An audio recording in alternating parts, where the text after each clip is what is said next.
Relief efforts are just beginning, as you know, but Chicago volunteers are eager to help in any way possible. CBS 2's Chelsea Irving is live at O'Hare with that part of the story. Chelsea.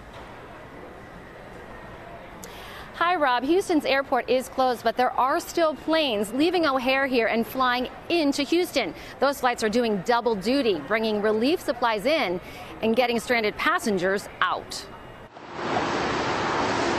One of those planes flew in late last night, full of passengers who had been stuck at Houston's airport for days. At one point we went to look for food all around the airport, but everything was closed.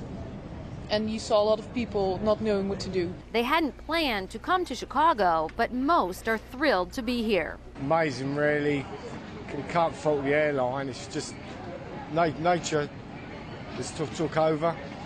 So we've been shuttled from here, there, and I've still got another 2 days travelling to get to my destination. Several airlines are running these humanitarian flights, flying to Houston with flood relief supplies and airline volunteers, then bringing hundreds of passengers back to Chicago, where they can find flights to get home.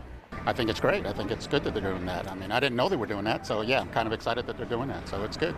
People from other parts of Texas are grateful they were able to fly out, many watching the news and waiting for contact with loved ones still in harm's way. One, Biani Mickles' girlfriend, lives in the storm's path. Her family actually just evacuated this morning at 6 a.m. At 1 p.m. today, there will be no way of getting in or out of Bay City at all. So there's not going to be any food or first responders or anything like that.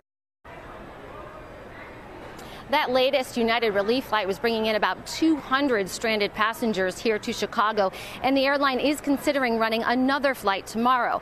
Rob and Erica, the airlines do have to get a special permission from the FAA, but they are often allowed to do these kind of humanitarian trips in times of emergency.